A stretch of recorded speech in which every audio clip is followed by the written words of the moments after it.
This is Restless. Pastor Michael, pour a hot beverage, settle in, because we're doing it, everybody. You've asked. You know who you are. You've already asked me to do this. You've asked Pastor Michael to do this, so we're doing it.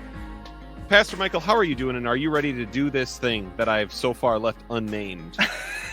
Is it because we're talking about he who shall not be named? I'm doing well, Matt. I'm doing well. And before we jump in, I think it'd be good, as we have teased this a little bit, to point people in the direction of the Restless Patreon. It is, hey, guys, Christmas is coming up, and we're getting really close. Great gift idea is that you could pay for somebody to become a Patreon member of the Restless Podcast. There's different tiers, there's different benefits, but honestly, one of the main benefits that we've just been talking about behind the Patreon paywall a second ago is our patrons group chat, which is going on all the time. I actually can't keep up with it, and Matt tries to. And it's just great. It's been a really great group of people, somewhat diverse and just interesting in the different ways that people think through these things, but all brought together around some common interests, obviously. So that's been great. Obviously, there's also tons of extra content, including a little bit of a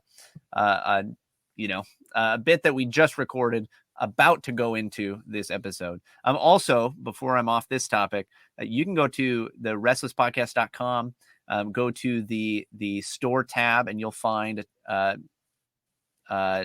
link to a very Restless Christmas, where you can find specifically Christmas themed Restless merch, including wrapping paper and holiday sweatshirts and things like that. So please go check that out. It's one way that you can support us if you want to do that. Especially if after this episode, this is your last episode because you're unhappy, make sure you buy some merch on your way out. Right now. Before continuing to listen. Enjoy that product placement right now, because we will be naming He Who Shall Not Be Named, and we will, as I was asked by a patron, will you finally break the silence about Doug Wilson on the Restless Podcast? Because it's been deafening. So let me make one brief comment about that deafening silence. And then we'll get to why, because we are going to find out if tonight Pastor Michael is ready to keep riding with, is he going to ride or die with KDY, or is he going to be a Christian prince with Doug Wilson? I guess that's kind of which way modern reform man? That's the question for the night. The silence, well, I don't think it's been deafening. I think, again, to the certain group of very reformed, very online, very conservative people, you can't believe we haven't been talking about Doug Wilson. But to be fair to everyone else in the world, this is a pretty small group, like comparatively. And again, maybe it is getting to the point where this is about to be mainstream. And so it's just been a thing that we've certainly known we're going to do, and we're going to do now. And I'm a reply guy now, as we discussed in a thing previous to this. And so you always have been replying to the whole of the Young, Restless, and Reformed. And we really have, man. I mean, from the beginning, we've planned to do some stuff with Doug Wilson and some of the interesting stuff that's happened. This does open up now. Finally, we can react to the time that Mark Driscoll went and preached about the spiritual gifts at Doug Wilson's church. Fascinating event. It is. Now let me say two other things about this. Let me talk. I think we will do a Patreon where I will discuss my full background with Doug Wilson, the good, the bad, and the ugly. I'll just say this for everyone who might be surprised. There was a time where, like my Mark Driscoll listening, there was a time where I was listening to huge amounts by this guy. That is not really the case anymore, though it's a different. So I'm not saying it's parallel, but I just want to say I'm only saying that to say that I am not coming at this with like, I have no familiarity. I'm just going to, there was a time where I followed the controversies, and good and bad. So that is all to say that we can talk about that. I mean, if it's relevant, I don't know that it will be. The other thing is, I think that this is a very classic story of the story is not yet finished on Doug Wilson or what they're trying out there. And someone might go, you're crazy. Well, maybe I'm wrong. Maybe the story is finished and it is a astounding victory or the worst thing that's ever happened. I don't know, because people say both things. But I do know, I remember when the story wasn't finished at Mars Hill, and I thought this was going to be the greatest thing that ever happened. And I now try and slow my roll when I'm from a complete distance. Right. I'm completely removed and disconnected. So I now don't say that, I don't make declarations that way anymore so much. But Pastor Michael, the reason we're doing this is because Kevin DeYoung has also broken his deafening silence. If my silence was deafening, Kevin DeYoung's was astounding. I mean, I can't even believe it. Kevin DeYoung has written an article called "On Culture War, Doug Wilson and the Moscow Mood" on his website, Clearly Reformed, not associated with TGC, associated with everyone who is clearly reformed. And so, what do you think his internet traffic has been like on this blog post? I bet it's been pretty wild. I bet it has too. So, Pastor Michael, we are gonna walk through this article, and we're gonna do this like we do with many things like this. And just so everyone knows, because it is actually Turnabout is Fair Play, because I'm certain it will happen, when Doug Wilson publishes a response to this, we will be doing the same thing. Yeah, I just saw on Twitter he's doing it Monday. Oh, man. So. Come on, man. All right. Next week. Guys, I'm not a reply guy, but next week we'll be replying to Doug Wilson's response to Kevin DeYoung. Too funny. Too funny. So, but Kevin DeYoung has written this article. So, Pastor Michael, I think perhaps I'm just going to give everyone my qualification ahead of time so you know if you want to turn this podcast off right away. And I'm going to do it in the form that I think Tim Keller might tweet in honor of him. So I like Doug Wilson a lot more than his critics want me to, but the criticisms against him are a lot more fair than he or the Moscow people are willing to admit. That is my Tim Keller tweet. That's the view I'm probably coming in. And so, sorry. I'm sorry. Yeah, should I start with my view? Sure. On these things then? So, let's unload the bag. I think I could fully agree to your statement. I will just say, I like Doug Wilson. I have benefited greatly from a lot of his work, from a lot of the stuff that has come out of Moscow. And at the same time, I don't feel any need to be like the guy that has to defend him. I will at times, right? Like, depending on the conversation, I might, but I don't feel like I got to be the guy that's like, what, did somebody criticize Doug Wilson? Yeah, he's a public figure. He's done some dumb things. He's said some really bad things and taught some really bad things. And so like all of us, like anybody who has a podcast, there's going to be legitimate criticisms, and that's okay. This is a thing that happens a lot. There's the fact is that, like, right now, my experience, and I've known some things that maybe we'll talk about later, but about the way that some people get with Doug Wilson, where they just get almost like obsessed, and he becomes kind of their guy for orthodoxy, much like many did with Mark Driscoll for a long time, right? So obviously, Mark Dever is this horrible guy who doesn't know what he's talking about, because Mark Driscoll just schooled him on multi-site churches. That's what a lot of us thought, right, when we watched this video back in the day.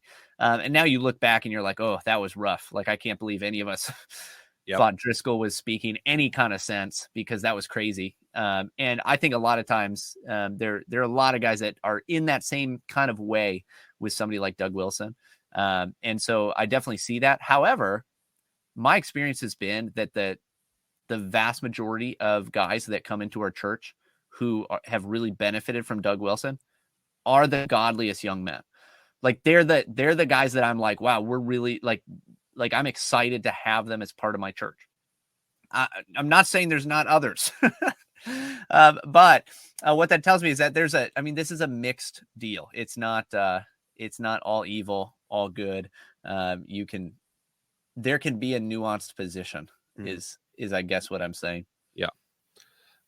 So again, I think the fairest thing I can do is I can try and state Kevin DeYoung's thesis of his article, his long article about Doug Wilson. So again, this thing was published a day ago from recording, and I believe the basic thesis, and Pastor Michael, you can tell me if you think that I'm on with this or not, and then we can discuss how I'll ask you if I'm right, and then how successfully he is at proving his thesis. Kevin DeYoung says that for whatever commendable things Doug Wilson has accomplished and is personally, the negatives of his personal branding, the way he communicates, and the way he conducts his ministry are long-term destructive, and so the negatives outweigh the positives. Right. So, Pastor Michael, do you think that largely captures the what Kevin DeYoung is trying to communicate about Doug Wilson and Moscow? I think so, and it might help to mention his audience that he's writing to, because he's not writing to everybody. He actually specifically says that he's writing, and this is a quote, he's writing to those who appreciate some of what Wilson says, but also feel like something isn't quite right. So I think what he's trying to do is explain what it is that is not quite right in his perspective. Sure. Yeah, he very early in the article says that he's been writing this because he gets asked this question. And this is actually how I feel like I get asked the question. If I'm ever asked what I think of Doug Wilson, generally, and I believe it is, for me, it's a little more split than perhaps it sounds like it is for Pastor Michael. The person is either hoping I will say yes or no, right? That those are the, and then there are people who do ask because they actually want to know what to think. I think that one's way less. I feel like I would say it's very split for me too, as far as people asking about this. Okay. My comment before was about those who like actually listen to a lot of the stuff coming out of Moscow. But it's definitely a split, and it's always fun. When you get those questions, and I usually smile and I just ask back something like, why? Why? Oh, why do you ask? Because I know either way you're trying to figure something out about me based around this guy. I know you're trying to figure something out. And we will come to why I will never play that game. But, okay. So how successful would you say he is improving that thesis so that whatever Pastor Michael might like about Doug Wilson and the things Kevin DeYoung describes as positive, the institutions that they've built over time, his willingness to take, unpopular positions, willing to debate, to write well, to encourage people to action, right? All these things or whatever, that the way he carries himself and the way they're doing ministry and their branding is so detrimental that it basically outweighs whatever good that could be done. Tell me, how successful do you think he is improving that point? So I don't find him extremely convincing, although I think he makes some points that are not just good, but extremely insightful. That's what I'd say. There are some points that I think are really insightful, and especially those who are listening who are big fans of the stuff coming out of Moscow, and I know we have some. Some of his points are really important to take seriously about the, I mean, as you know, as funny as now it's just become this like, you know, meme, but of the mood, right? Like of the kinds of language and the style and the rhetoric that's being employed. In fact, I would even say that, you know, there at one point, we don't have to get into it now because it's near the end of that article, but I'll bring it up. But there is a point where he mentioned something that I found to be, he maybe struck on it in a way that I've not actually heard anybody else in their critiques. One of the reasons I found this to be actually, so although I don't think he totally gets where he wants to get, and we can talk about why that is. Although that's true, I still found this to be one of the more helpful critiques from the Reformed camp, from what maybe the more like traditional confessionally Reformed camp, because a lot of times it is a kind of, it is a kind of like Doug derangement syndrome. It's just it's a visceral response against rather than for.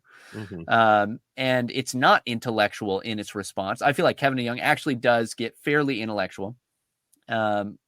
And some people were criticizing him because he doesn't get into the substance of theological disagreements. I don't think that's totally true. I do think that he gets to some of it, but he also says right at the beginning of the article, that's not what he's doing.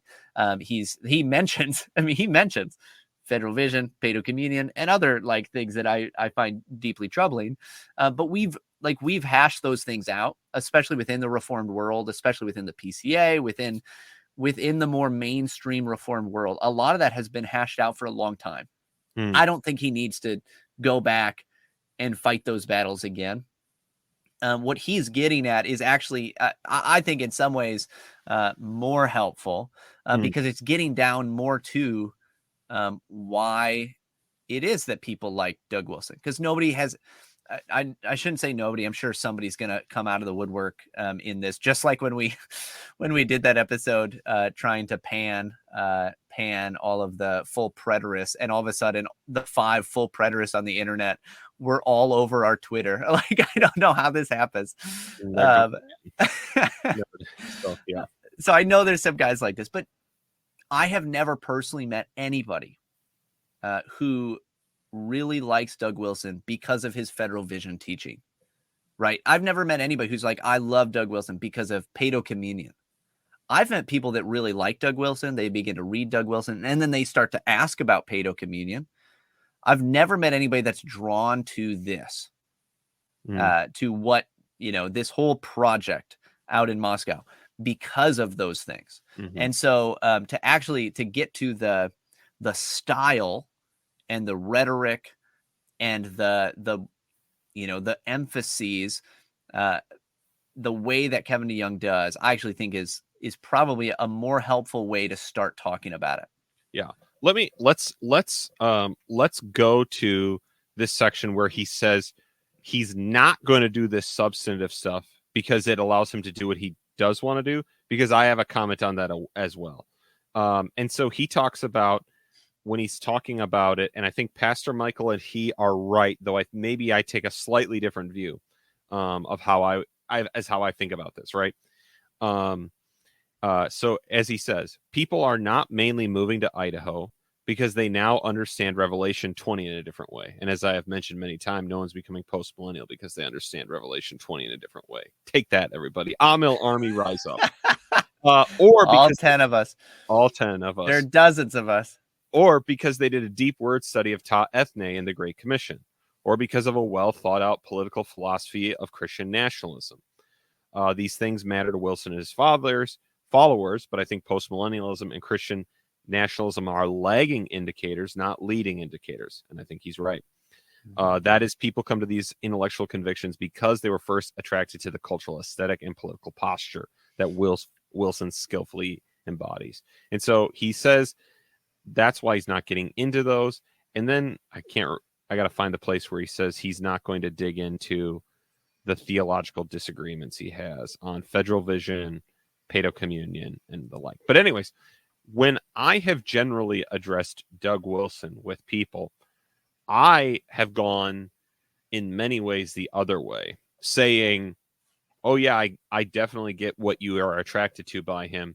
Don't learn your systematic theology from him. He's very bad at that. He doesn't know what he's talking about, quite frankly.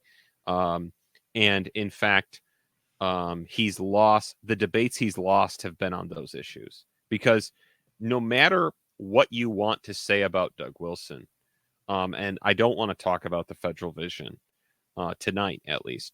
But he lost that debate, and people are like, well, he didn't really give it up. His most vociferous critics say he's just underground with it. He's hiding it, whatever. The fact, again, the man who famously does not give in ground said, I'm not using the term anymore. I'm done. Right. He defended that thing for years. Right. I think he just lost that debate. Yep. I agree with Pastor Michael. The mistake often made by his critics, even though I think they're well-intentioned, is when a young man comes to them and says, I like X about Doug Wilson, whatever it is, and they pass out because now this person is going to try and change our confession statement on justification, or they're going to, like whatever the negative thing you can say about him, largely true. Michael is right in saying that the majority of people I've met are not attracted primarily by those things, to him, to his orbit, to the people who listen to him. In fact, it's when they start to say those things, for example, in my case, that you start to go, what are you talking about?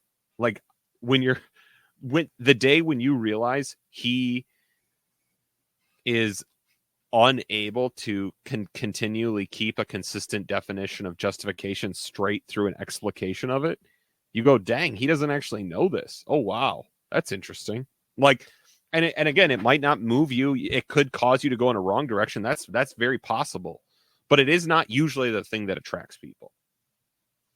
Yeah. So I think you're right that makes this angle of critique actually very wise on Kevin DeYoung's part, right? Because he's attempting to address the thing that is one of the things that's most attractive to him. So, Pastor Michael, when you say because obviously from his title, the Moscow mood, right? What is Kevin DeYoung getting at when he describes the attraction people have is to the mood? Yeah, which, by the way, I'm sure that somebody owns a bar out there in Moscow, and if I was them, I would be turning that into a drink right now. Like, that's a mixed drink just waiting to happen. Am I right about that? Like, to have a Moscow mood, that's pretty good. Yeah. Anyway, straight no chaser. Yeah. So he says at one point, you actually, I think you read some of this just now, but you have it at the end of what you just finished reading from the article. This is just it's the paragraph just before the heading, where the mood misfires, where he says, that is, people come to those particular intellectual convictions because they're first attracted to the cultural aesthetic and the political posture that Wilson so skillfully embodies. In short, people are moving to Moscow, whether literally or spiritually, because of the mood. Right. So and he goes on to say the mood, which that says we are not giving up and we're not giving in. We can do better than negotiate the terms of our surrender. The infidels have taken over our Christian laws, our Christian heritage, and our Christian lands, and we're coming to take them back. So the mood is a kind of aesthetic, a kind of posturing of oneself, given the current cultural moment that we're in. That's my take anyway in what he's saying when he's talking about the mood. And it includes things from like how you communicate, right? So the kinds of words that you use, how you use those words, but also who you use those words against, right? So who your enemies are, who you're directing your attacks at. Yeah. It has to do with, your willingness or unwillingness to show any kind of weakness or or to say that you were wrong or those sorts of things. There's a lot of different aspects to this, but it is much more an aesthetic appeal. Yeah. I agree. And I think it is I think, again, part of this is, he talked about at the beginning of his article, people feel how bad things are. Many of them in the past have not had pastors willing to say those things out loud because it would not be winsome. We did not think it would actually be helpful for the ministry to address those things openly and bluntly. And then there was someone that was like, yes, I will. And it's bad. And we don't have to stop. Right. Like, though, that becomes a very attractive ideal. Right. And so the other thing you will hear me when I talk to people who, so I talked a little bit about how I talk to people who like Doug Wilson.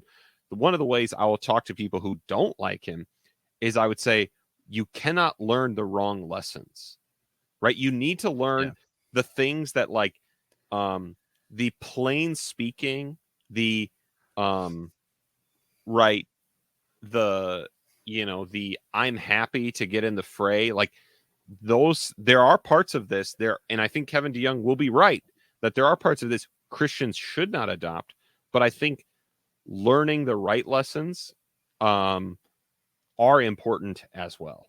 Right. Because, again, I think the majority of things that people like about Doug Wilson, other than that he's a very gifted writer and things like that I can't replicate, most of these things we can do.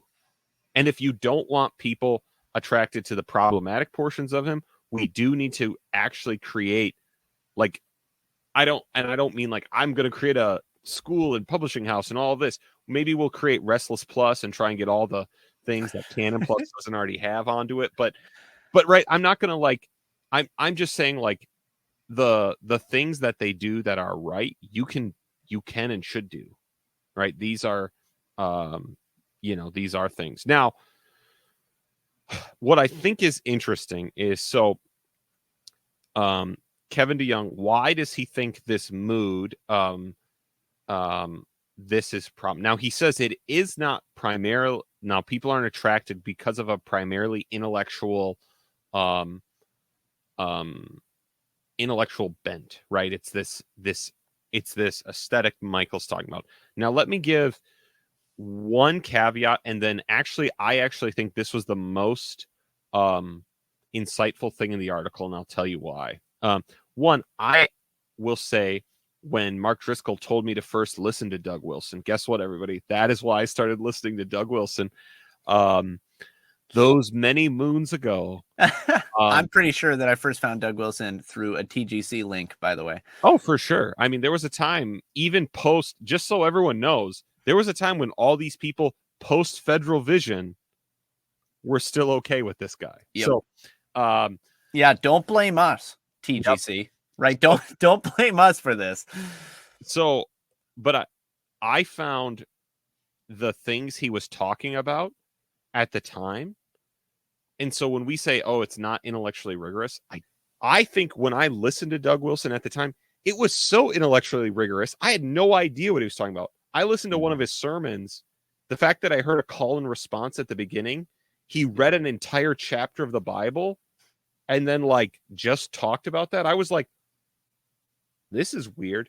And obviously his sermons sound nothing like the things we're going to be talking about. But those things were not as, there wasn't an entire publishing machine at that time.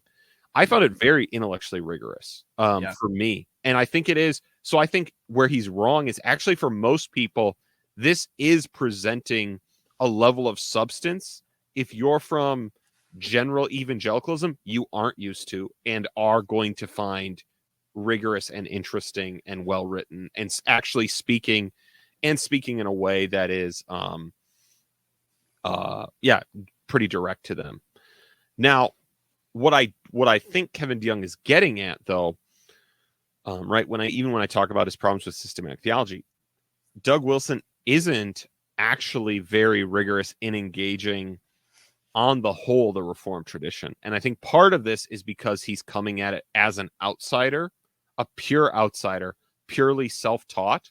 And so he doesn't, his goal, right, isn't to engage with like what is being taught at RTS or whatever, right? Like these kinds of things, right? I don't think Doug Wilson is particularly well versed in discussing EFS, right? Like these like very intellectual things, but it means that when I listen to certain Reform things, there's a lingo that I listened to for 6 years, right? And had books chosen for me for 6 years, but that there is a kind of thing that Doug Wilson isn't engaging with. And that is more what I think he's talking about, because I do think he is fairly intellectually rigorous when a person listens to him from the outside. What do you think about that distinction that I'm making? Yeah, I think there's something to that. I think maybe the way, because, I don't think DeYoung says it's not that there's no intellectual side or intellectual draw. It's just that the substance is not the primary thing, right? Like that's not the main thing that you're coming for. It's not to say that it's not there. And I would put Doug Wilson in the place of being very much a popularizer of a lot of ideas, right? So like maybe he's not the guy who's talking on the absolute deepest levels, but he does seem like he can converse with some of those guys, right? Like he can have a good conversation with those guys, add interesting insights, but more so he can then take a lot of those things, whether we agree with them or not, but he can take those things and he can kind of put them into like a rhetoric that is interesting, like it's winsome. And I know that people don't think of Doug Wilson as winsome, but he actually is. We've talked about this a lot behind the scenes, but he actually is, right? He's funny, and to add the kind of wit and humor and kind of poetry almost to what he does, right? Like he notably is the kind of guy who at least says, right, I mean, he just reads dictionaries and things like that, right? Like he's always been that kind of a person. And so that just allows him to speak in ways that are intriguing. Right. They're even if you disagree, they're intriguing, they're interesting. And he can take some of those ideas then and popularize them. I think what you're getting at is you would say that he's not at the point where he actually grasps a lot of those things, or maybe just hasn't even been brought into the full conversation. Right. So it, like you mentioned in the EFS kind of world, or ESS, or however you want to think about it. It does seem like he's not following the same kind of classical distinctions that you find in somebody who's more well-trained. And he's not trying to move those conversations necessarily, right? That's like, that's just not his aim. Now, the other thing, and here's the actually super insightful thing that Kevin DeYoung maybe finally gave me an answer to. I think Kevin DeYoung, with this description, and we'll talk about how successful the rest of his article is in its criticism, this idea of this attraction to this mood, to this, we're going to take this back from infidels. We're going to get, this isn't lost. We're coming. This completely, finally, perhaps puts a fine pin on the point why Doug Wilson drives some people crazy. And in this case, I don't mean the critics. I'm not talking about his critics. Pastor Michael's already mentioned that. I mean the people who like him and become crazy, just crazy people. Whether that's I gotta move there. I think there that can be a kind of crazy, but like the people that just again, I'm also not talking about people who listen to him a lot. I'm talking about like that. This is the focal point of everything now. There are many people who have destroyed good churches and attacked godly men in the ministry because they think that they're doing the kind of work that Doug Wilson or his people would do, right? Like they think that they're changing things to be like that. And because they think that they are a cigar chomping, flamethrower wielding, good writer pastor. Yes. Right. And this is I think the thing that I appreciate about this article is it answers that question for me.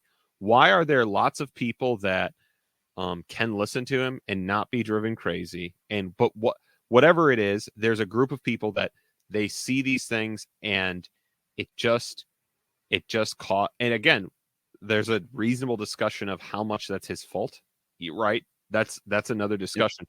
But this is why, because all they're attracted to is someone willing to give them a Christian reason to destroy everything and be horrible and do all of this and think they're doing it for a good reason. Yep. Now I want to just say this happens all over the place, right? This is the cage stage. This is the Mark Driscoll fanboys who were going into churches and saying, you need to do things like this. This is the cult of personality that is so common today. It is not exclusive to this group.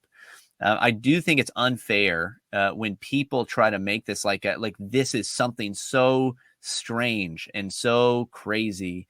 It's actually not. This actually happens across the board. That maybe the difference is what you said, that there is there does seem to be a more direct line a lot of the times. I think probably similar to like a Mark Driscoll, right? To somebody who has that kind of seeming bravado in their online persona that draws this kind of person. And instead of spending more time in kind of pushing on that kind of person and saying, hey, this is not your, you are not Luther. The church that you're at is not the medieval papacy. And you need to maybe sit down and take your time a little bit.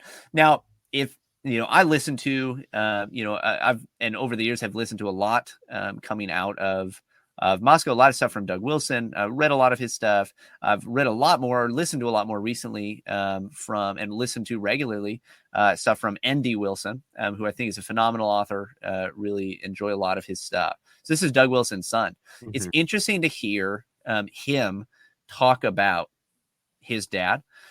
When he talks about his dad in this particular, area, and I can't tell you where this is or when I heard this because I have no idea.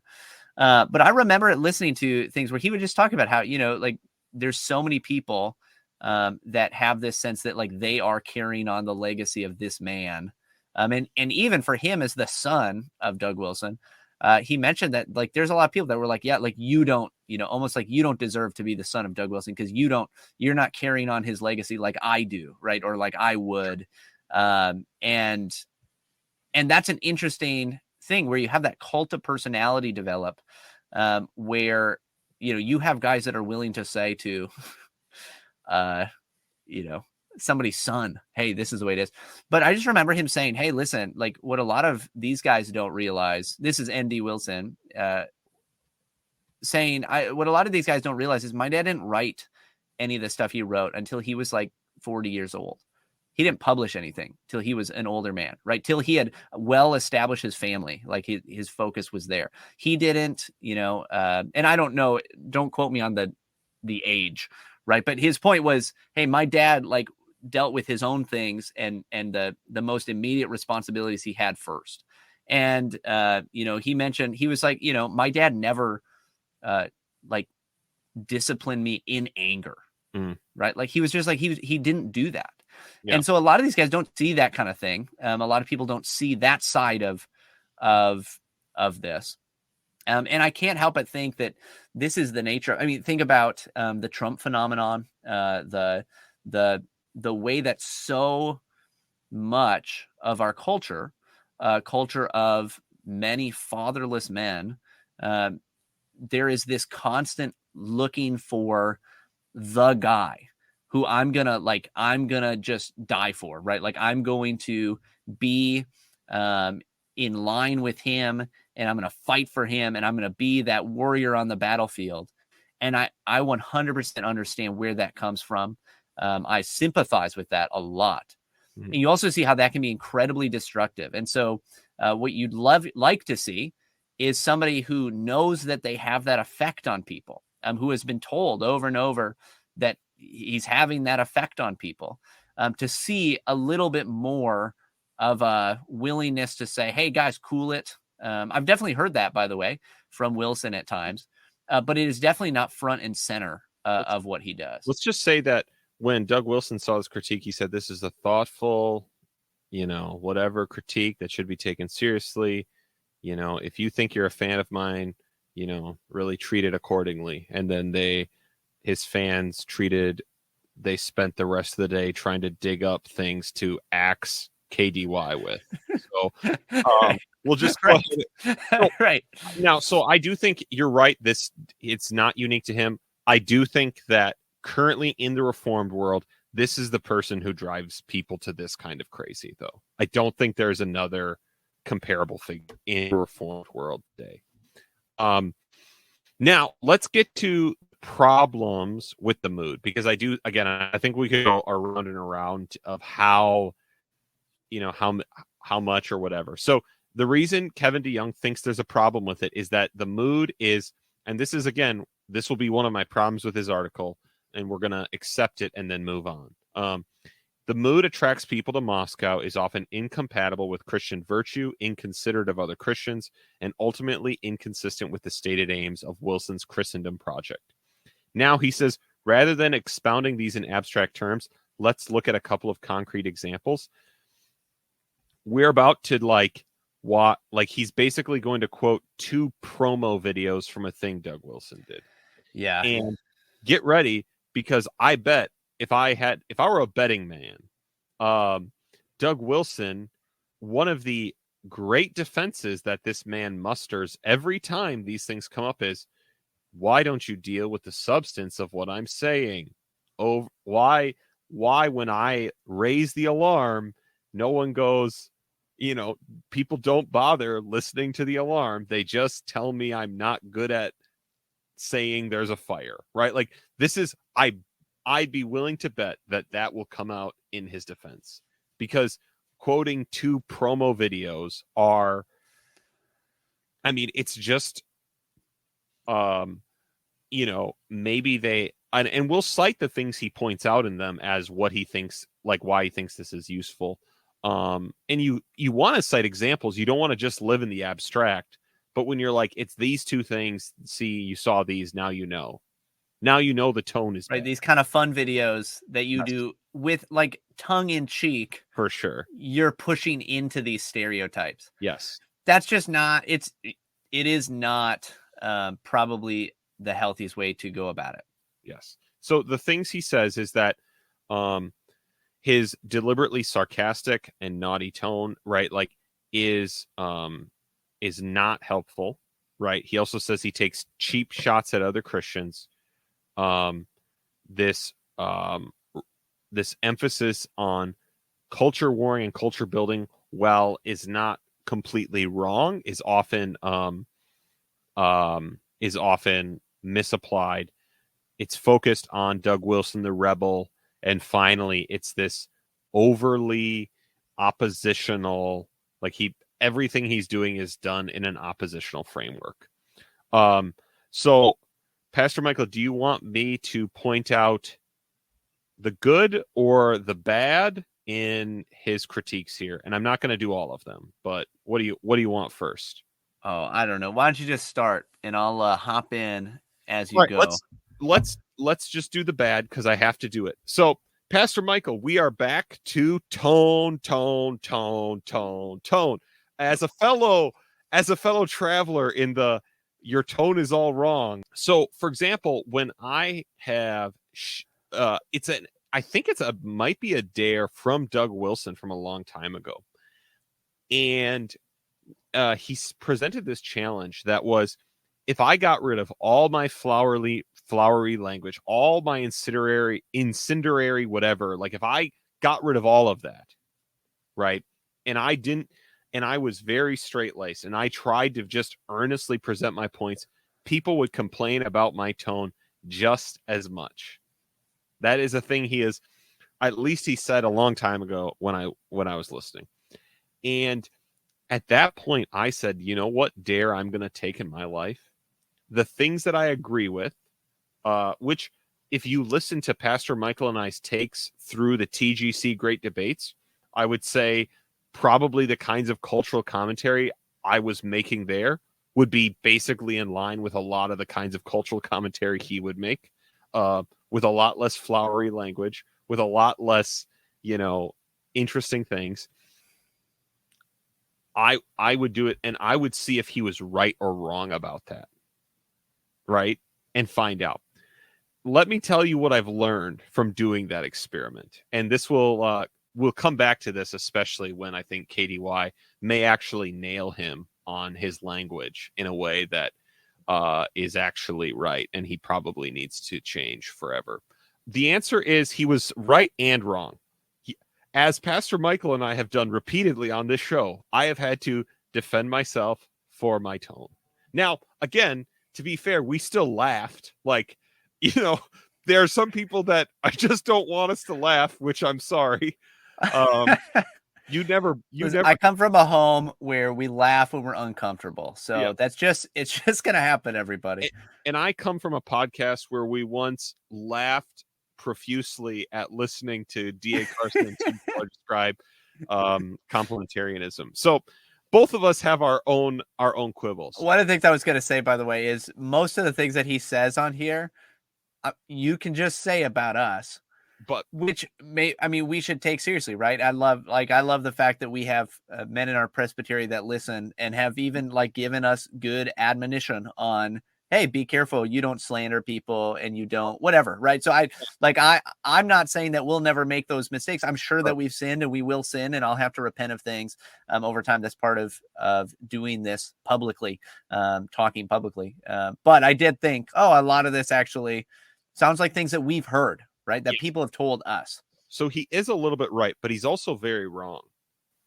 I can say a lot of these views and not get any of the pushback he does the moment he puts it this way. So I think he, to a point, is right.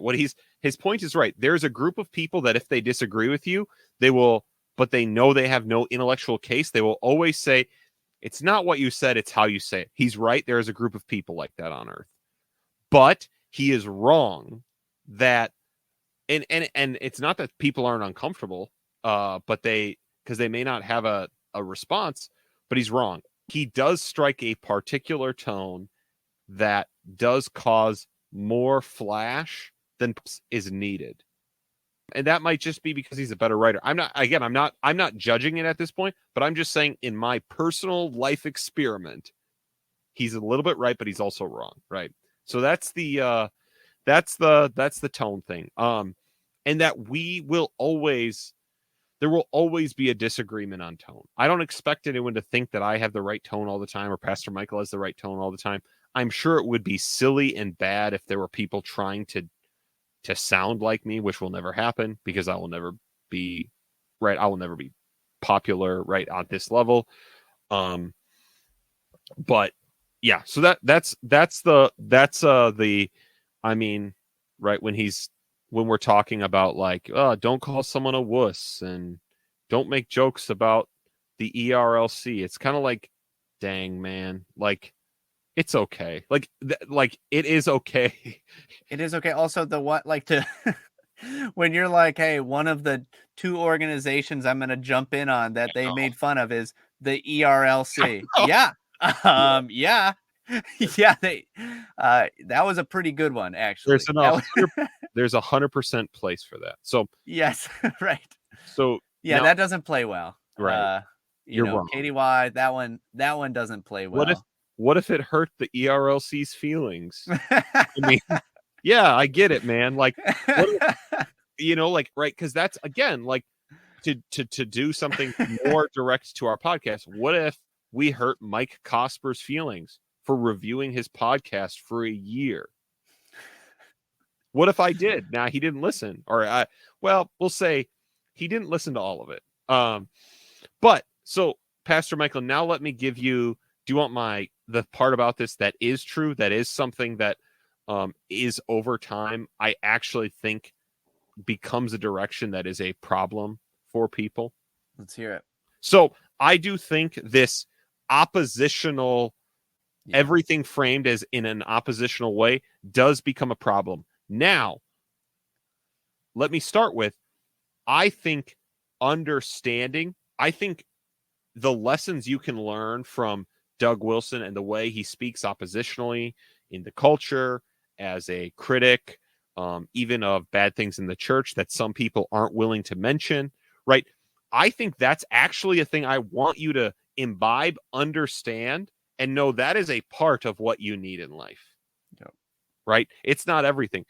The problem, I think, becomes if all you do is listen to Doug Wilson, all you're ever going to get is this idea with different groups of people. It's me and us, me and my cool friends, and it's them out there every time.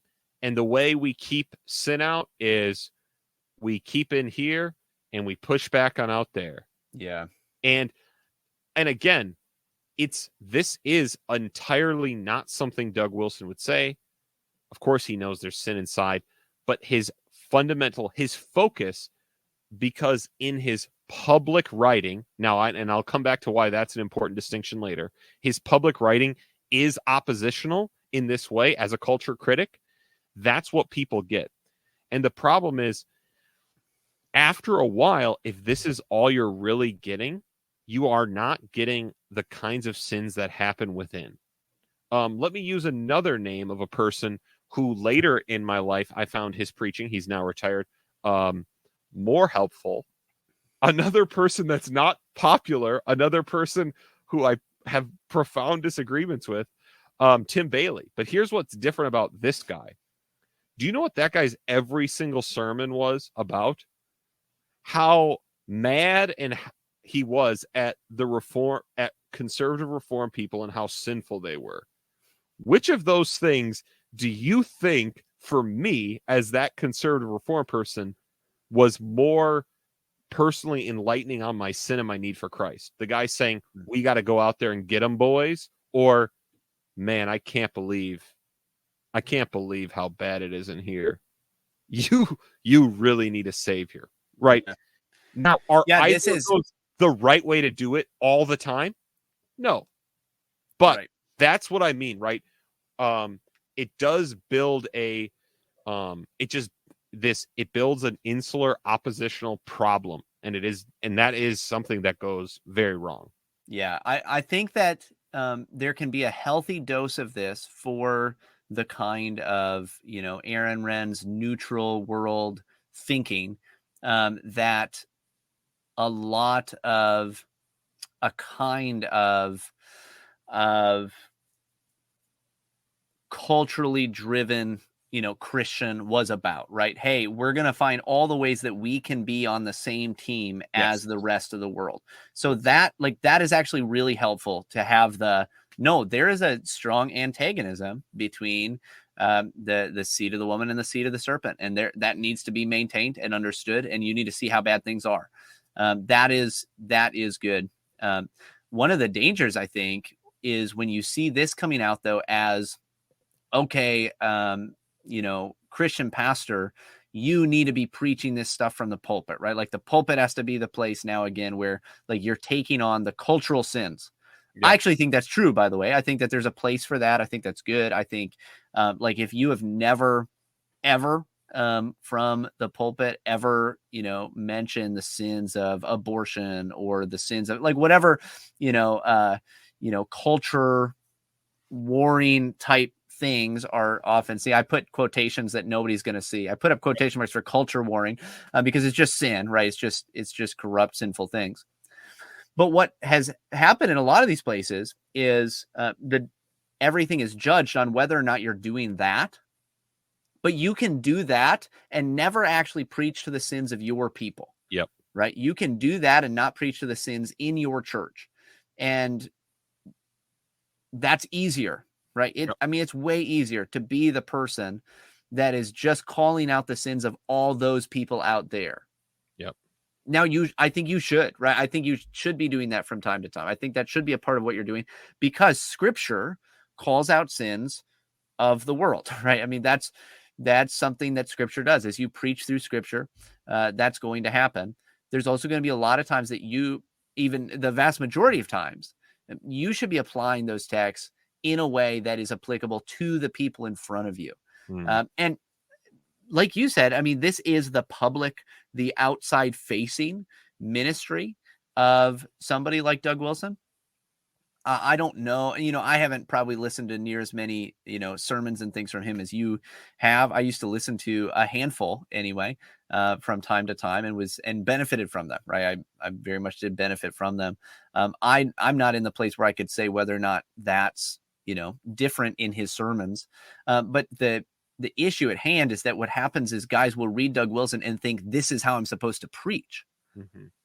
Exactly. But like Blog and Mablog, which is a great name for a blog, is like, it's not preaching. Right. It's not preaching to your people. It's not shepherding, right? It's not doing that. It might play a little bit of that role for Doug Wilson to his people more directly.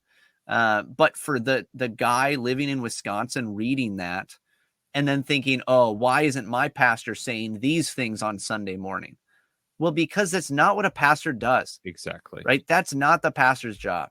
Yes. And so I think that, yes, this is the big thing. Your pastor, by the way, is not called to be a culture critic for you and may not be a good one. And that's okay. And demanding that he be one is foolish. And by the way, Doug Wilson exists. You can go read the blog. Someone does that. There you go. You can enjoy. The other problem, again, and this is the thing, right? When he says that if this is about culture warring and culture building, and that's right, and then Kevin DeYoung says, rightly understood, it's good to do both of these things. Culture warring and culture building, rightly understood, it's good to do both of these things. Kevin DeYoung, I need you to tell us how. Right? Like, I need you. Yes. If doing it this way is wrong, I need you to tell us how. If there's a way to do this, then Yes. you need to do it, right? Or somebody does, because that is true. There is a void in this area, and there's plenty of pastors. And I don't even think, I think that there's, Stephen Wolf, another he who shall not be named, but we've had him on the podcast, so we have to name him now. But like something that he's mentions, maybe pastors shouldn't be the ones doing political theology, and doing the political side of things. And that's probably really good. That would be a good thing. So I'm not necessarily saying that Kevin DeYoung has to do that, but there are so many guys who will critique the kind of cultural posturing of Doug Wilson and say that's not the right way to do it, but without any clear examples that are given. Right. And you might say, well, I've told people before how to do this or something like that, but there's nobody doing it in a way that actually gets in front of them, in a way that people can hear and listen to on a podcast or read on a blog, or like there's just, people do not have that in front of them in the same way. So there is a void without it. Because, and again, I'm pointing it out because it's like we're in a like when you make a one sentence, there is a good way to do it, rightly understood, this isn't it, the end. That's what like, again, I'm not saying you need to, you have to be doing it. Link to a book, or link to, like, do something, right? Like show somebody something of what to do. Yes. Maybe link to a book that, walks through what the Historic Reformed Confessions have to say about the civil magistrate, right? Like that's an option. Now, on the other side of the culture war, I'm just going to say, I think a bit of this, I think we are kind of jumping the shark here in Moscow.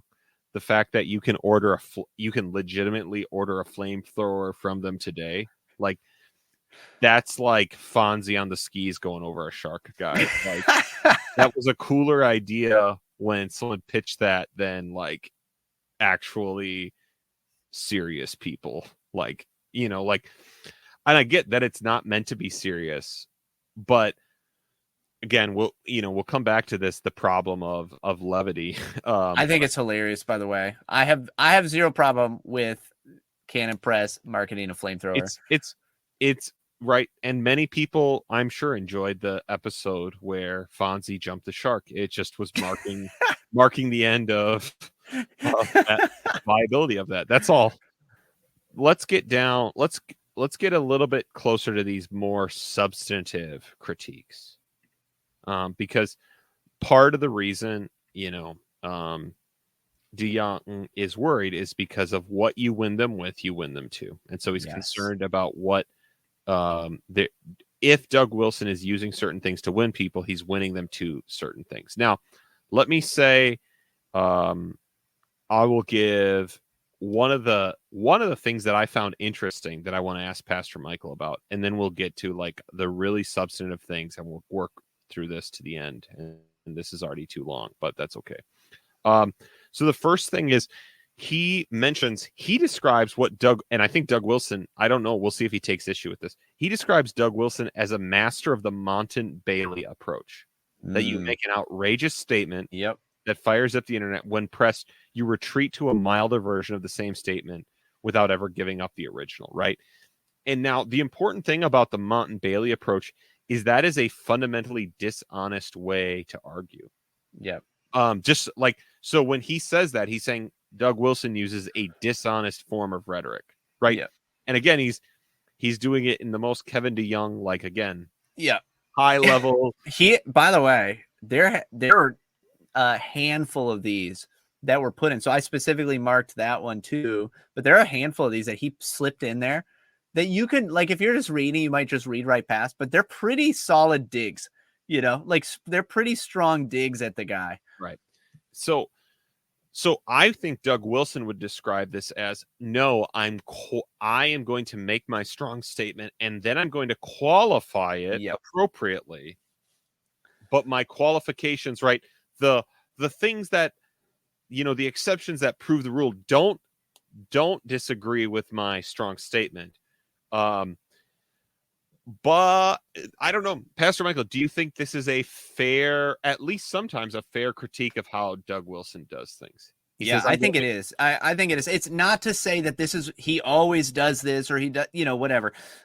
Because I actually do think that Doug Wilson is generally pretty thoughtful. A lot of the stuff he says, I think on a lot of things, he does know what he's talking about. He does things intentionally. I think there are a lot of times, though, that the move is a Montan-Bailey. It is a say things on an extreme and then come back and not just it is qualifying it, but very often it just changes the substance of it.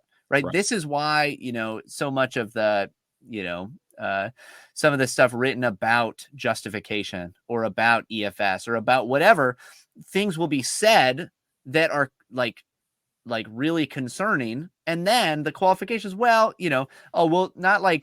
not theonomy like Bonson theonomy, but like general equity. Well, what are you talking about? You're like, that's not a thing, right? Like, that's just not a thing. And so it does seem to me that it from a distance, right? Like, I'm not actually trying to, because I don't care to, I don't feel the need, like, I really got to get this guy. Like, I really got to find something wrong with Doug Wilson. There's a lot of people out there that feel like they have a mission in life to really figure out what's wrong with this guy. I don't feel that at all. I don't feel any need to do that. Just like I don't feel any need to like strongly defend him. But it does, from a distance, sometimes reading some of his justifications of things, qualifications, what have you, his explanations of things does come across as I don't want to say dishonest, because I don't think it's intentionally deceitful, but it does come across as, I'm the kid who will never say I was wrong. Right. And that's how it comes across. And this, I know how to get attention, right? Like, yes.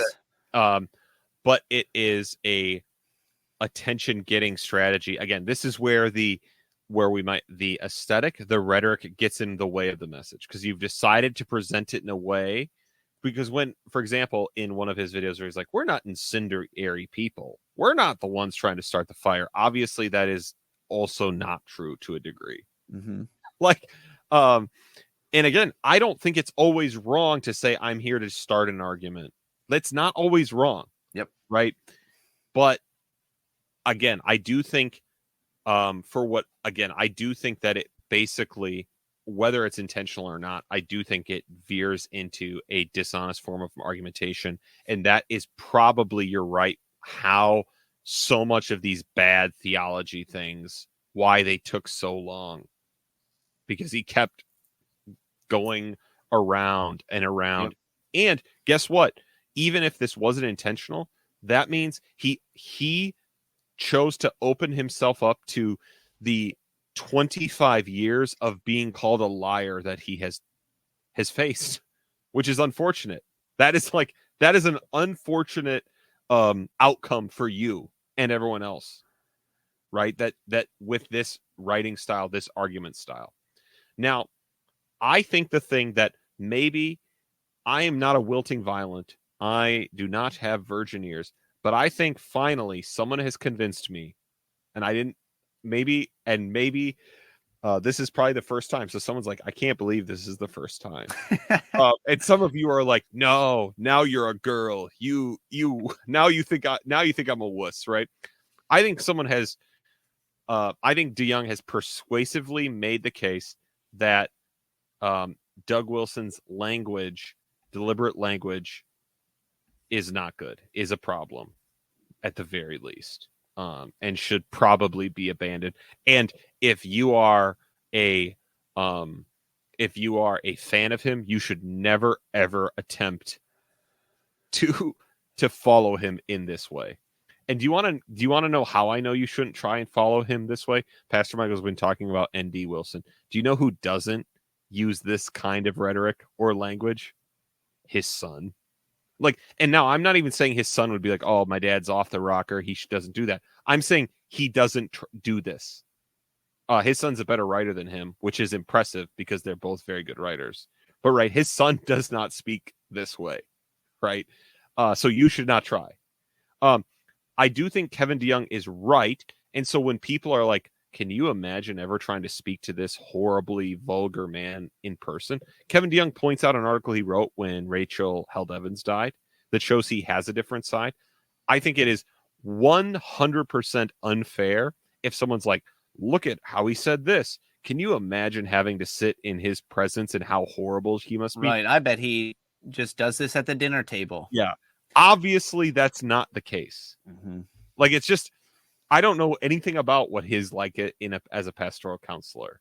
But obviously, none of it is like this. Now, Pastor Michael, again, part of the reason I know there's a problem here is because I don't know how many of these things I should even read out loud on our. I know.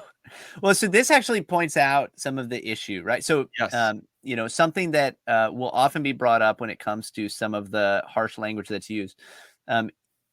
Well, yeah. So number one, what's often brought up is, well, look, the prophets use language. Like, go read Ezekiel, right? I said this in a sermon like several weeks ago about how like I could read parts of Ezekiel from the pulpit in church, and it's Bible, and all of us would feel uncomfortable and feel like I did something wrong. Right. So that's like, it's true that harsh language is used at times. Strong, even sexualized language is used in scripture. One of the things that you'll notice if you actually read the whole of scripture is that it is not common, and it is specifically made to make you feel horrible because of the horrible situation. It's usually exposing extreme sin. Now, I'm not ready to outright condemn using. I don't know if I'm ready to, so the fact that I'm unwilling to read a lot of this out loud, says that maybe I don't, I'm not going to fully back what I'm about to say, but I'm not ready to say, hey, there's never a place for any of these words, right? Hey, it would never be okay to use these things. But when you have become known, at least in some regard, now, I mean, Doug Wilson has written an unbelievable amount of words, right? The public words that are out there from him is a lot. Yes. And if you just did like, here's all the public words that Kevin DeYoung has wrote, and here's all the swear words he's mentioned, and all of them would just be him quoting Doug Wilson articles. Yeah. And then you just took like everything Doug Wilson's written, and here are all of the, like curse words or whatever that he's used, or other just, other language. I don't know that the percentage is going to be like crazy different, right? Just because of the amount of language. And so I want to take that into consideration, right? I'm actually a nuanced guy. I'm going to take that into consideration. I'm going to take into consideration the context that this is being uttered in. But again, when I think about the way that scripture uses strong and harsh language, it is not done flippantly. Yeah. And it does feel at times like it's done flippantly here. And even if, let's just, like, I want to be the guy that's helping you out there who are like, no, we have to defend Doug Wilson. Even if the way that Doug Wilson uses these things wasn't that way, right? I don't think that's true all the time, but let's just say, no, like he used these with an intention that was maybe you could justify in the end. The context and everything, maybe we could justify. I mean, we are not going to be reply guys for each of those articles. Right. But even if that's true, the people that follow him, a lot of times what they're learning is, oh, I am supposed to use these more often, or I can, right? Like it gives a kind of license to the disciples, to the next generation to use this more regularly. Now, I think a lot of Christians, when it comes to language, when it comes to how they use words, are legalists, right? So they'll say, like, it's, there are certain words that if you ever utter them under any circumstances, it is a sin. I don't think that's true. I think that, the nature of language being organic, there are words that you use, polite Christian, that your grandparents or great grandparents would probably be appalled by. And that's just the nature of language. And so I want to take that into consideration. I do think that most of us are legalists, and so we act like people act when they're afraid of the power of a gun, right? So guns are dangerous. They can kill people. So nobody should ever touch them. We shouldn't have them. We shouldn't own them. We should ban them. We should legislate against them, etc. Yeah. Right. Well, that's not actually the right way to do it. Actually, what we should say is that no, it takes wisdom to use this. And you have to grow up to the point of wisdom to be able to use this. And it's only the kind of thing that should be used in certain contexts. And it's not all of the time. It's not regular. And if you're doing it flippantly, then you're not the kind of person that should be doing this. Right. Because there is language that you and I would use. It's not like this, by the way. It's not even everything that Kevin DeYoung lists in this article. So please don't start thinking that. But there are things that we would say together, like when it's just you and me, that we're not going to say around other people. Right. But we're not using it in a way that is, demeaning, that's trying to attack somebody, that's trying, whatever. Or maybe sometimes it is, and we have to, seek forgiveness. I do. Yeah. I have some other thoughts too, but I'll let you. So let me explain why I think he finally lands the blow. I will use one example from Doug Wilson where I think it is a justified use of harsh language. And then I will use one that KDY quoted that I think is a quite obvious example of where it's not. Now, let me just say, here's the issue at the end of the day, that no matter how effective these things might be, right? When Doug Wilson says, well, no, get at the substance of what I'm saying. Like at some point, how you say it does matter. And Paul does care about how ordained ministers of the gospel do say these things. Yes. So I'm sorry. I don't care that when you use certain of these phrases, you're like, well, I'm highlighting something really bad. Now, and an ordained minister will be judged more harshly. Exactly. Right. Like there's a difference between the guy who lays bricks and is on the job site and utters something that maybe is not great versus the guy who is an ordained minister of the people of God. There is a difference. And says, I'm following G.K. Chesterton in saying, like, again, things I don't want to read out loud. Because guess what? I have not read as much G.K. Chesterton as Doug Wilson, but you know what? I bet I'd be willing to read all of it out loud on this podcast. Let me just be clear. So here's a great example. We've defended Luther for I'm about to explain why. If another person comes at me with but Luther, I will lose my mind. Because we need 10% more Luther. And now it's like someone's like, well, here you go. And now you don't want it. No, that is not what I'm saying.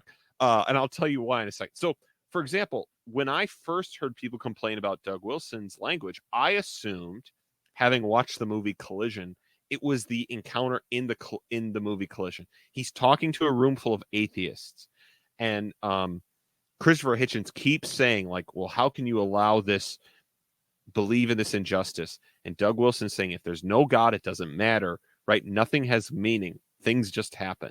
And he goes, you're not listening to me, Chris. Shit happens, right? He's trying to use the exact language that an atheist would use to make a point, right? In a very clear, in a very direct way, in a way that obviously he doesn't speak very often, right? And in a way I would not speak often at all. I think that was a completely justified use and a fine way to speak, right? Let's compare that to when Doug Wilson was defending people being accused of federal vision in PCA courts, and he said the PCA study committee was as stacked as a blonde in a tight dress, or the committee that tried someone for federal vision was as stacked as Dolly Parton after her new implants. Right? Obviously, and I picked some tamer ones. Obviously, that's not defensible. Like, fam, I'm just sorry. It really isn't. There's no good reason to defend your bad theology with a really weird, like, bizarre sexual reference this way. And here's why he lands the blow. Because he says, which of the Puritans or Southern Presbyterians would have gotten away with speaking like this? Right? He brings it into the fact that, oh yeah, all of these like reformed giants didn't speak this way. And here's why Luther is not a good example of this. Here's, again, someone's like, well, what about Calvin? Dude, are you like, it's just a crazy thing. Because at some point you have to agree, one of the things that decides how you use this language is your cultural context. Yes. So saying I'm in the culture and context of Luther in 1550, okay, maybe, but you're actually much closer to, if you're a Southern Presbyterian, R.L. Dabney, Charles Hodge, right? Even G.K. Chesterton, a more modern example, right? Like these are the people that you are more like, whose language more reflects the world you're in, right? And so I think probably Luther did sin at times, but whatever his context was, it's so different than today's. It was different, right? That you think about, German peasants and how they're going to understand and hear Luther. It's not like this. And I will say this, I do think that there's something to be said to lumping all of the cases in together, right? Does make it look like, okay, well, all of these cases, when any of the kind of crude language is used, therefore it's wrong. And when you put it all together, it does, like, it looks worse when you put it all together, I think. I think that demonstrably some of these are not great. I think that some of them are wrong. I think that some of them are, maybe you could have done better. And I think some of them are perfectly fine. You just pointed out two, right? Here's one that's fine. Here's one that was not at all.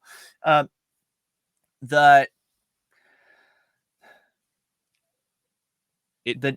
thing that I actually think makes a lot of it, that makes a lot of it worse, is where it's directed, and also the audience, right?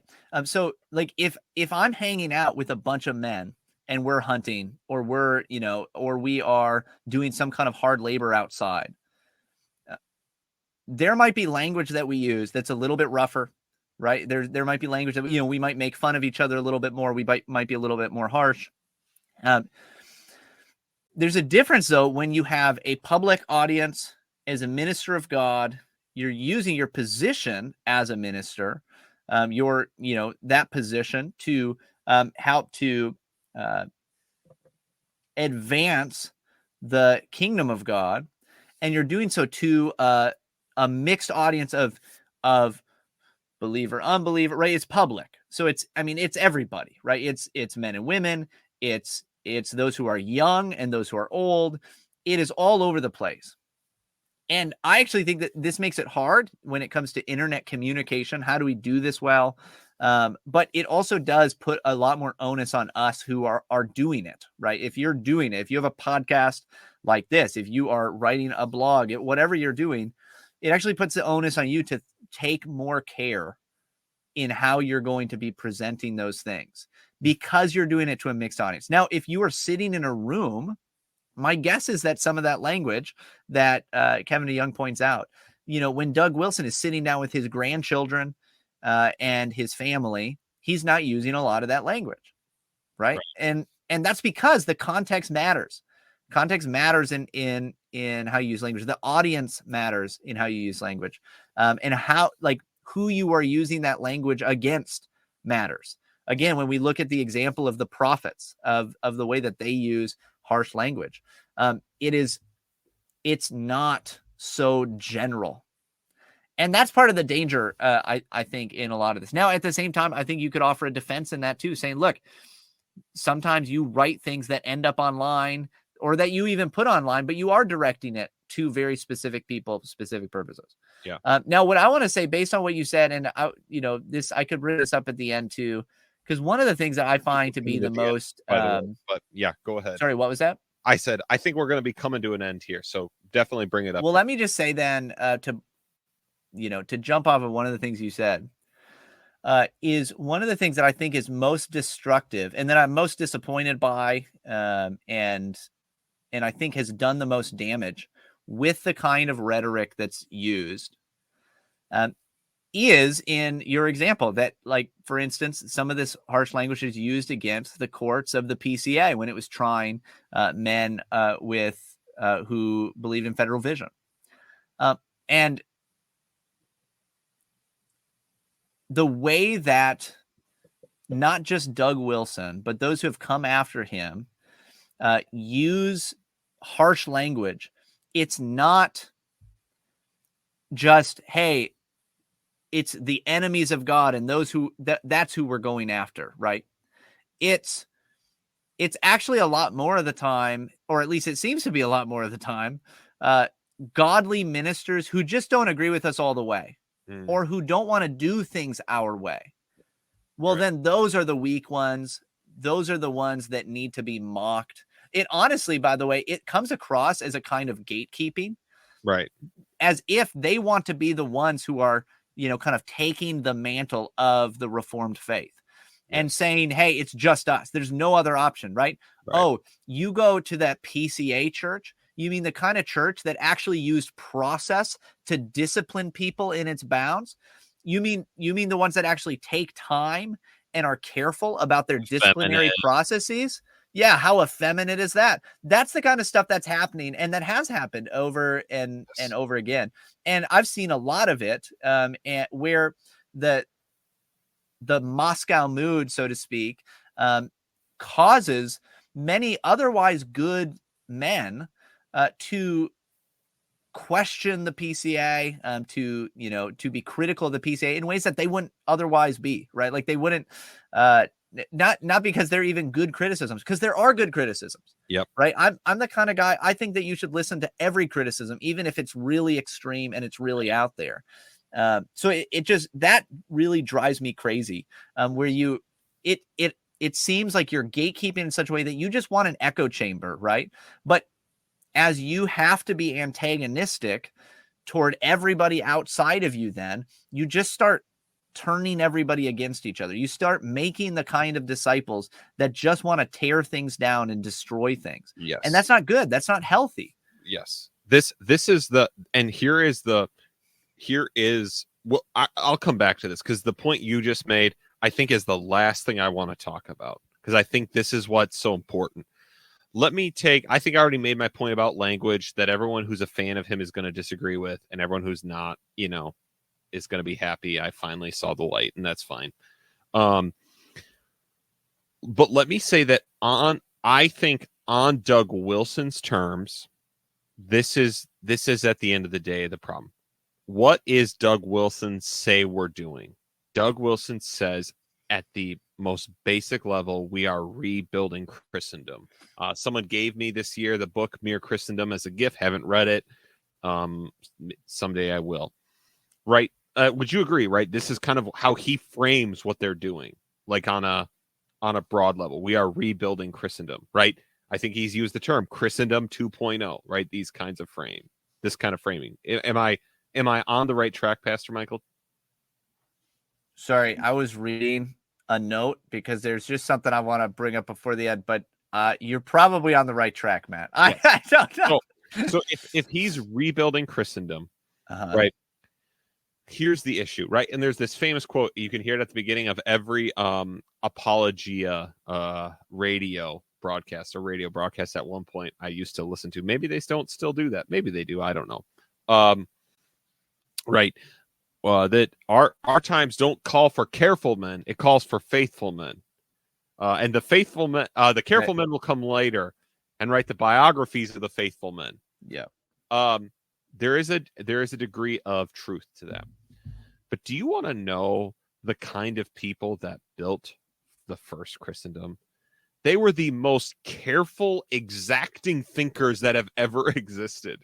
And the Puritans they look back to as the like post-mill nation builders that we need to return to. The carefulest, most exacting thinkers who've ever lived. If you really believe you are at the beginning of a thing that is like, wow, a super generational thing, it is incumbent on you to get things right and work really hard. Yeah. This is the thing that, like, while I don't know if when Augustine spent all that time to write De Trinitas on the Trinity, but like, he believed I'm at the beginning of something so important, I'm going to write this long thing. I don't think he wrote it so every person in his church would read it. Yep. But that it would build such a foundation that from it, major things could happen, right? And this is the thing that when you see all of these, like, we're figuring it out as we go, there are outcomes, there are bad things, whatever, like, right? Even like the mocking of process and time, that is completely against your actual stated goal, right? That's me as I think about this, trying to critique it on your own terms, because you may not accept the other terms that I've granted, which are, again, that's probably up for debate. Yeah. Do you want to say for that or anything on that? Or then I want to return to what you just said, because this is the final important thing. Yeah. Let me add. Yep. Let me add that I think this is, in my opinion, this is one of the most profound, and I think what could be helpful criticisms from DeYoung that somebody like Doug Wilson or the guys out in Moscow, like, or anybody who's a fan of Doug Wilson and that stuff, right? Anybody who's hearing what we're saying and thinking, how could you criticize this? You're now the enemy. One of the most insightful critiques, or just insightful insights, that's such a horrible. I'm not a Doug Wilson. I don't have a way with words like he does, especially this late at night. Right. But one of the most insightful things I think that Kevin DeYoung says is he points out that the use of such kind of petty, sarcastic, catty language actually does undermine the seriousness of the situation. If things are so serious, and this is just playing off of what you just said, but if things are so serious, if everything's falling apart to such a degree, if we need to take this so seriously, and all you can do is write these kind of, giggly little blog posts, that it undercuts what you're saying is actually important, right? It undercuts it. And I think that's really profound. I think the idea that, the mood is the message, the medium is the message, there's something to that I think could be a really helpful critique. I found it very helpful. Yeah. And so I think this is the final thing, and this is the in the end the problem, right? So this is where DeYoung ends his article, and he says, Doug Wilson, speaking of Doug Wilson, he could try and become an evangelical statesman or lean on his role as a seasoned mentor to younger Christians, especially men who don't need permission to be brawlers as much as they need a godly role model to emulate as a spiritual father, to correct their youthful excesses. He could use the 8th decade of his life to devote his considerable writing talents to persuade unbelievers to consider Christianity, passing on the Reformed faith, and offering deep, penetrating cultural analysis. I still believe he could do all of this if he wanted to. Or he can pepper his writing with naughty words, play with blowtorches, and make fun of Southern Baptists. That's the other option. It will be hard to take both approaches at the same time. And this is what you were getting at, right? That on some level this tears people apart that don't need to be apart. And as I have become fond of saying at the end of this podcast many times, I love everybody all the time. I am my hesitancy to do anything regarding Doug Wilson, not positive or negative in critique. Let me just say, like, I can't think of a book of his that I would like. I wish I could give to people, but right, like, let me just think of, like, if there was, or like, you know, or what, like, if there was an article or something he wrote that I wanted to give to someone. You know, maybe the great example would be Collision. Should my church plant screen Collision for non-believers? Very persuasive, evangelistic material, right? The problem is I don't want to make this man a dividing line, right? The fact that this is the reaction, our list of allies is already growing pretty thin.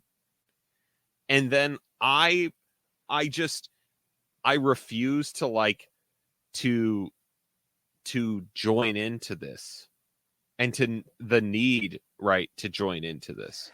Yeah, I made the joke to you. I mean, kind of a joke, and it just would never happen. But I made the joke that, hey, Wrestler should be the place where we have, you know, Doug Wilson and Kevin DeYoung on, and we can do a long form sit down and chat about this. And this is what I want people to know. You don't have to be the guy that's going to take down Doug Wilson. You don't have to. You don't even have to worry about it. And you also don't have to be the guy that's like, I have to die for Doug Wilson. Neither of those have to be you.